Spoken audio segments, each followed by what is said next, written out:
जय हिंद दोस्तों, स्वागत है आप सभी लोगों का एक बार फिर से तैयारी कर लो चैनल में। और हम यहाँ पर बात कर रहे हैं यूजीसी नेट के 10 इयर्स प्रीवियस क्वेश्चन पेपर की। दोस्तों ये series UGC net JRF TGT PGT और जितनी भी शिक्षक पात्रता परीक्षाएं या फिर एंट्रेंस एग्ज़ाम होते हैं उनके लिए ये बहुत ही महत्वपूर्ण है। तो पूरी वीडियो के साथ बने रहिएगा। जैसा कि हमने पिछले ईयर्स के जो क्वेश्चन सॉल्व किए थे, जैसे कि 2019 का हम सॉल्व कर रहे थे दिसंबर का, उससे पहले 2020 का सॉल्व किया था, तो उसी प्रकार से यहाँ भी इसे सॉल्व कर रहे हैं। तो आज का पहला प्रश्न है, प्रश्न नंबर 51 है, गैग्रीन कहानी की मालती बचपन में कैसी लड़की थी? किस प्रकार की लड़की थी? यहाँ पे उसका स्वभाव पूछा जा रहा है और ऑप्शंस दिया हुआ है, सरल और शांत लड़की थी। यहाँ पे बहुत सारे ऑप्शंस दिए हुए हैं और नीचे इन विकल्पों का चयन करके बताना है कि किस किस प्रकार की वो लड़की थी, मतलब उसका स्वभाव किस प्रकार का था। तो यहाँ पे जो सही उत्तर है दोस्तों वो ये है कि सरल और शांत लड़की थी। नहीं, आपने अगर ये कहानी पढ़ी होगी तो ऐसा आपको नहीं लगेगा। उद्धत और चंचल लड़की थी, बिल्कुल ये यहाँ पे सही है। पुस्तकें पढ़ने की शौकीन लड़की थी, नहीं ऐसा तो नहीं था, पढ़ाई लिखाई में बहुत कामचोर थी। चोरी से क्लास से भागने वाली लड़की थी, बिल्कुल ये था, तो ऑप्शन डी। तो यहाँ पे बी और डी हमारा सही है, तो ऑप्शन सी में है बी और डी, तो ऑप्शन सी यहाँ पे हमारा सही हो जाएगा। उद्धत और चंचल लड़की थी और चोरी से क्लास से भागने वाली लड़की थी। फिर अगला प्रश्न है, सुजान की उपेक्षा से विराग उत्पन्न होने के बाद रीतिकालीन कवि घनानंद वृंदावन जाकर किस संप्रदाय के वैष्णव हो गए थे? ये प्रश्न कई बार पूछा जा चुका है। प्रश्न पूछने का तरीका अलग हो जाता है, बाकी प्रश्न इन पर क्या कहते हैं, घनानंद पर इस प्रकार का एक बनता है। तो ऑप्शंस दिया हुआ है, वल्लभ संप्रदाय, निम्बार्क संप्रदाय, सखी संप्रदाय या फिर राधा वल्लभ संप्रदाय।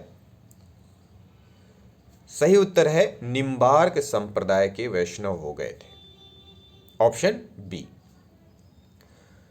अगला प्रश्न है, भीष्म साहनी के नाटकों की कौन सी विशेषताएं हैं? कौन कौन सी विशेषताएं? यहाँ पे बहुत सारी विशेषताएं दी हुई हैं, नीचे विकल्प में से सही उत्तर का हमें चयन करना है कि कौन कौन सी विशेषताएं हैं।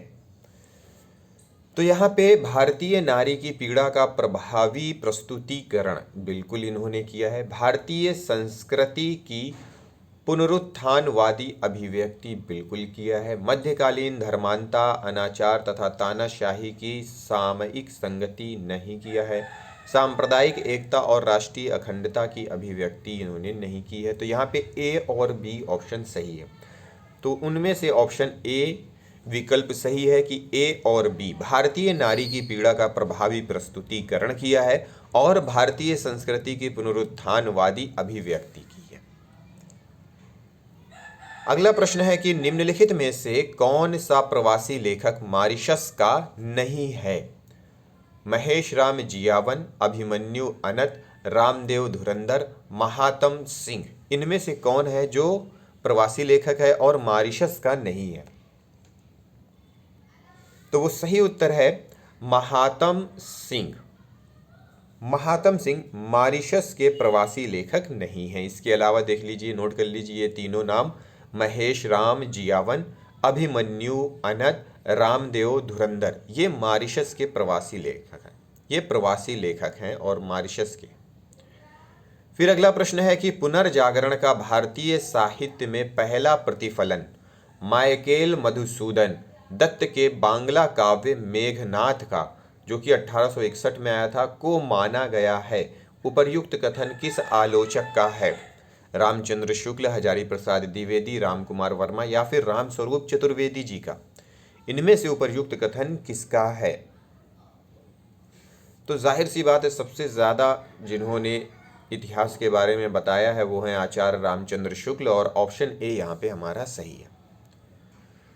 फिर अगला प्रश्न है कि रस की प्रस्तुति के लिए तद्रुपतानुसंधान शब्द का प्रयोग किस आचार्य ने किया है? अभिनव गुप्त, शंकुक, भट्ट लोल्लट और भट्ट नायक, इनमें से किसने किया है? तो शंकुक ने किया है, ठीक है, ऑप्शन बी यहाँ पे सही हो जाएगा, शंकुक। रस की प्रस्तुति के लिए तद्रुपतानुसंधान का प्रयोग आचार्य शंकुक ने किया है। फिर अगला प्रश्न है कि आनंदवर्धन ने किसे ध्वनि की आत्मा माना है? वस्तु ध्वनि, अलंकार ध्वनि, रस ध्वनि या फिर गौड़चित्ते गुणो गुणौचित्य किसको आनंदवर्धन ने ध्वनि की आत्मा माना है? आनंदवर्धन ने रस ध्वनि को ध्वनि की आत्मा माना है। ऑप्शन सी यहाँ पे सही है। फिर अगला प्रश्न है और प्रश्न ये कह रहा है कि निम्नलिखित रचनाओं को उनके प्रकाशन काल से सुमेलित कीजिए। रचनाएं दी हुई हैं और एक तरफ दिए हुए हैं उनसे संबंधित प्रकाशन काल।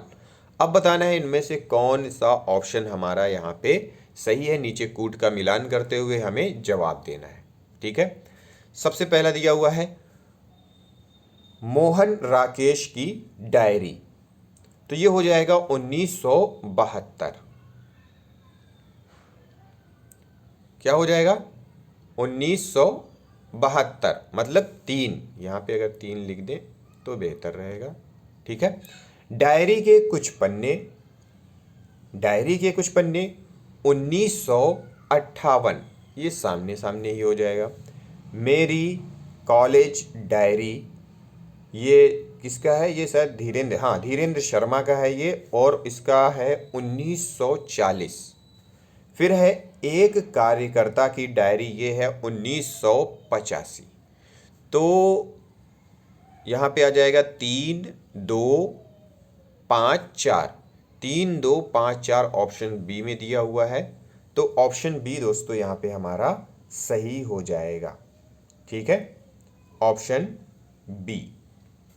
अगला प्रश्न है निम्नलिखित संस्थाओं को उनके प्रवर्तकों के साथ सुमेलित कीजिए। संस्थाएं हैं और उनके प्रवर्तक हैं, उनके साथ हमें यहाँ पे इन्हें सुमेलित करना है। नीचे सही उत्तर का चयन करते हुए हमें जवाब देना है। तो यहाँ पे ब्रह्म समाज सबसे पहला दिया हुआ है। क्या? ब्रह्म समाज, राजा राम मोहन राय, तो यहाँ पे 4 आ जाएगा, ब्रह्म समाज के संस्थापक। फिर है प्रार्थना समाज, इसका हो जाएगा रानाडे जी, ये हो जाएगा 3, रानाडे जी। थियोसॉफिकल सोसाइटी, अगला क्या है? थियोसॉफिकल सोसाइटी, ज़्यादा फेमस नाम है इनका, एनी बेसेंट। ठीक है, फिर है सत्य शोधक समाज, अंतिम है सत्य शोधक समाज महात्मा फुले। 4 3 2 1, 4 3 2 1 ऑप्शन ए में है, तो ऑप्शन ए यहाँ पे हमारा सत्य है।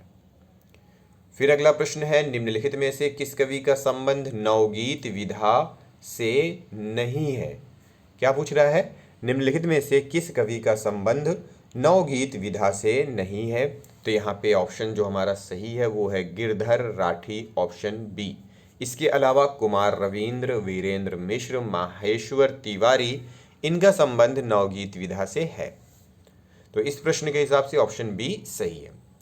अगला प्रश्न है कि प्रकाशन काल की दृष्टि से सुरेंद्र वर्मा के नाटकों का सही अनुक्रम क्या है?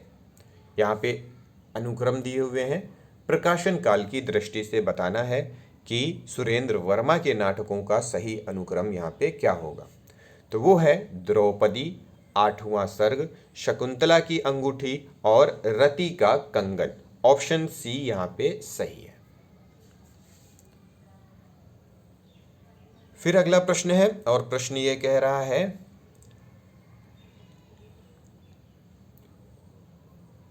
क्या था अपना, द्रौपदी हो गया था। फिर है प्रश्न नंबर 62, और अब तो हवा भी बुझ चुकी और सारे इश्तेहार उतार लिए गए हैं, जिनमें कल आदमी अकाल था। उपर्युक्त पंक्तियां किस कवि की है? ऑप्शन है नागार्जुन, मुक्तिबोध, धूमिल, लीलाधर जगूड़ी। सही उत्तर है ये है लीलाधर जगूड़ी की। उपर्युक्त पंक्तियां हैं ऑप्शन डी, लीलाधर जगूड़ी की। फिर अगला प्रश्न है और प्रश्न ये कह रहा है कि रामचंद्र शुक्ल ने रहस्यवाद के मूल अर्थ में किस छायावादी कवि को सर्वाधिक प्रमुख माना है? पंत, प्रसाद, निराला या फिर महादेवी वर्मा? तो सबसे ज्यादा जो प्रमुख माना है वो है महादेवी वर्मा जी को, ऑप्शन डी। प्रश्न है तुलसी की विलक्षण प्रतिभा इस बात में है कि उन्होंने भक्त और रचनाकार की भूमिकाओं का सफल निर्वाह किया है। भक्त मूलतः दैवी शक्ति के किसी स्वरूप में आस्था रखता है, जबकि रचनाकार आस्तिकता नास्तिकता के बाद एक मूलतः ऐहिक या कि धर्मनिरपेक्ष कर्म में प्रवृत्त होता है। तुलसीदास के विषय में उपर्युक्त कथन किस साहित्य इतिहासकार का है? तो यहाँ पे ऑप्शंस दिया हुआ है, रामस्वरूप चतुर्वेदी, रमाशंकर शुक्ल, रसाल, गणपति चंद्रगुप्त या फिर हजारी प्रसाद द्विवेदी। तो दोस्तों दिया हुआ कथन जो है ना वो हिंदू आदि कवि हजारी प्रसाद द्विवेदी जी का है। इन्होंने उपर्युक्त कथन कहा है तुलसीदास जी के बारे में। फिर अगला प्रश्न है, तीसरी कसम साहित्य में गाड़ीवान ने कौन सा सामान न लादने की कसम नहीं खाई? देखिए, ना लादने की कसम नहीं खाई, कंपनी की औरत, दुल्हन की डोली, चोर बाजारी का सामान या फिर बांस। तीसरी कसम कहानी की बात है, गाड़ीवान ने कौन सा सामान ना लादने की कसम नहीं खाई? ठीक है, तो वो है बांस, ऑप्शन डी। बाकी इन चीज़ों की कसम खाई थी, कंपनी की औरत नहीं ले जाएगा, दुल्हनी की डोली और चोरी का सामान, चोर बाजार का सामान। तो इस हिसाब से ऑप्शन डी यहाँ पे सही है, बांस। फिर अगला प्रश्न है कि नामवर सिंह ने संस्कृति और सौंदर्य निबंध में हजारी प्रसाद द्विवेदी द्वारा रचित अशोक के फूल का उद्देश्य निम्नलिखित में से किसे माना? प्राकृतिक वर्णन, संस्कृति की मिश्रता को उजागर करना, आर्य संस्कृति की शुद्धता के अहंकार पर चोट या फिर सामाजिक संस्कृति को प्रोत्साहन देना। तो इनमें से कौन सा ऑप्शन है दोस्तों जो कि सही होगा? तो वो है आर्य संस्कृति की शुद्धता के अहंकार पर चोट, ऑप्शन सी यहाँ पे सही हो जाएगा। फिर प्रश्न है कि तौलिया मूलतः किस भाषा का शब्द है? उर्दू, हिंदी, पुर्तगाली या फिर तुर्की? तौलिया मूलतः पुर्तगाली शब्द। हमने ये सारे शब्द जब पढ़े थे, उर्दू शब्द, अंग्रेजी शब्द, तुर्की शब्द, ये सारे हम पीछे वीडियो, डिटेल्ड वाली वीडियो में पढ़ चुके हैं। तो उनमें से प्रश्न पूछता ही है, एक प्रश्न तो कम से कम होता ही है कि किस भाषा का शब्द है, ऐसा करके। ठीक है, तो तौलिया पुर्तगाली भाषा का शब्द है। फिर अगला प्रश्न है कि इश्क भरा है देख ले और जगत से दूर, एक अचंबा हमने देखा देहरी का नासूर। अमीर खुसरो की उपर्युक्त पहेलियों से क्या अभिप्राय है? अमीर खुसरो ज़्यादातर जो है वो पहेलियाँ और मुकरियाँ ही लिखा करते थे। तो इनकी जो पहेलियाँ और मुकरियाँ थी, इनसे क्या है, लोगों का मनोरंजन भी होता था। तो उस हिसाब से ये थोड़ा ज़्यादा फेमस हो गए थे। और आज भी इनकी जो पहेलियाँ हैं, मुकरियाँ हैं, ये भाषाओं में, बोलचाल की भाषाओं में यूज होती हैं, कभी कभी कटाक्ष करने के लिए भी यूज होती हैं। तो दोस्तों इसका जो सही उत्तर है, अमीर खुसरो की जो दी गई पहेली है, उत्तर प्रेमी का हृदय, ऑप्शन डी है यहाँ पे, ये सही है। इसमें क्या है कि इश्क भरा है देख ले और जगत से दूर, एक अचंबा हमने देखा देहरी का नासूर।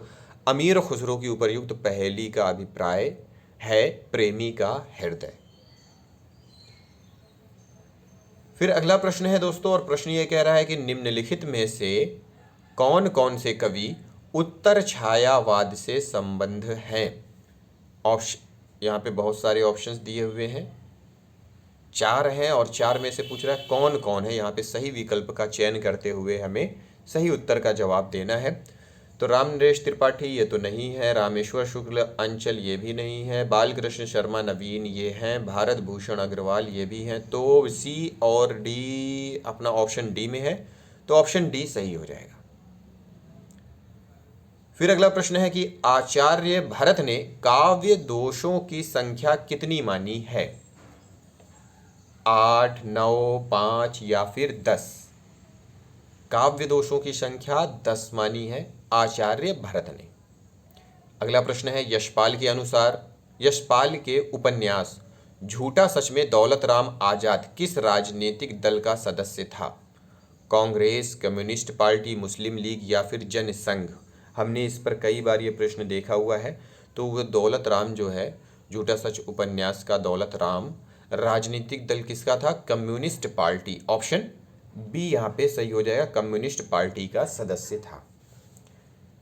फिर अगला प्रश्न है कि यह मेरे जीवन का केवल अर्ध सत्य है, मैंने केवल अपने बहिरंग जीवन का ही विवरण दिया है।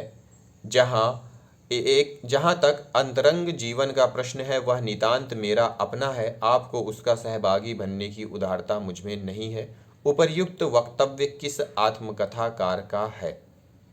रामविलास शर्मा, नगेंद्र, शिवपूजन सहाय या फिर हरिवंश राय बच्चन? तो सही उत्तर है ऑप्शन बी, नगेंद्र का। अगला प्रश्न है, रामचंद्र शुक्ल के अनुसार रहीम के बारे में कौन सी बातें सही हैं? रहीम के बारे में यहाँ पे कौन सी बातें सही हैं? संस्कृत, अरबी और फारसी के पूर्ण विद्वान थे, बिल्कुल। हिंदी काव्य के उतने मर्मज्ञ कवि नहीं थे जितने फारसी के थे, बिल्कुल। उनकी दानशीलता हृदय की सच्ची प्रेरणा के रूप में थी, बिल्कुल। उनकी सभा विद्वानों और कवियों से सदा भरी रहती थी, ऐसा नहीं है। अंत में है, जब इनसे कोई कुछ मांगने आता तब भी उन्हें अपनी दरिद्रता का अनुभव नहीं होता था, बिल्कुल। तो यहाँ पे ए, बी, सी और ई सही है, डी को छोड़े, ठीक है। तो ए, बी, सी और ई, तो ऑप्शन ए में ही है, तो ऑप्शन ए दोस्तों यहाँ पे हमारा सही। नहीं, ऑप्शन ए नहीं, ए, बी, सी, हाँ ऑप्शन ए में ही है, सही है। ऑप्शन ए दोस्तों यहाँ पे हमारा सही हो जाएगा। फिर अगला प्रश्न है, प्रश्न ये कह रहा है कि निम्नलिखित काव्य रचनाओं को उनके प्रकाशन काल से सुमेलित कीजिए।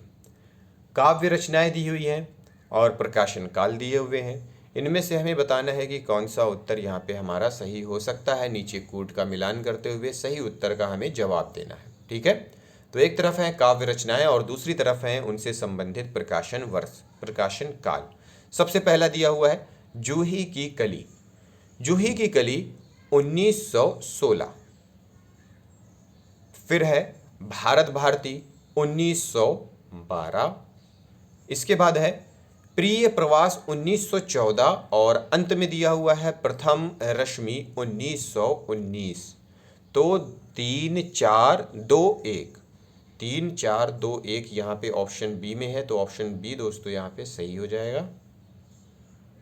अगला प्रश्न है कि अभिनव गुप्त के अनुसार, अभिनव गुप्त के अनुसार, तो अब अनुसार वाला है तो यहाँ पे कई सारे ऑप्शन सही हो सकते हैं और सही में कौन कौन से हैं ये देख लेते हैं। तो सबसे पहला दिया हुआ है मानव मन में वासना रूप में स्थित स्थायी भाव का साधारणीकरण होता है, ये तो सत्य है। साधारणीकरण के लिए भोजकत्व व्यापार अनिवार्य है, ये तो सत्य नहीं है। फिर है साधारणीकरण की अवस्था में प्रेक्षक स्वपर के बंधन से छूट जाता है, बिल्कुल। साधारणीकरण की अवस्था में प्रेक्षक को लौकिक संबंधों का बोध होता है, असत्य। तो ए और सी यहाँ पे सही है, तो ए और सी है ऑप्शन, ए और सी है ऑप्शन बी में दिया हुआ है। ए और सी यहाँ पे सही है, नहीं सी में दिया हुआ है, सॉरी। ए और सी, ऑप्शन सी यहाँ पे दोस्तों सही है। मानव मन में वासना रूप से स्थित स्थायी भाव का साधारणीकरण होता है और प्रेक्षक स्वपर के बंधन से छूट जाता है। तो दोस्तों ये थे आज के 25 महत्वपूर्ण प्रश्न। आगे की वीडियो में लेकर आते हैं आगे के प्रश्नों को। इस वीडियो को, इस सीरीज़ को और डिटेल्ड वाली सीरीज़ को देखने के लिए आप सभी लोगों का बहुत बहुत धन्यवाद।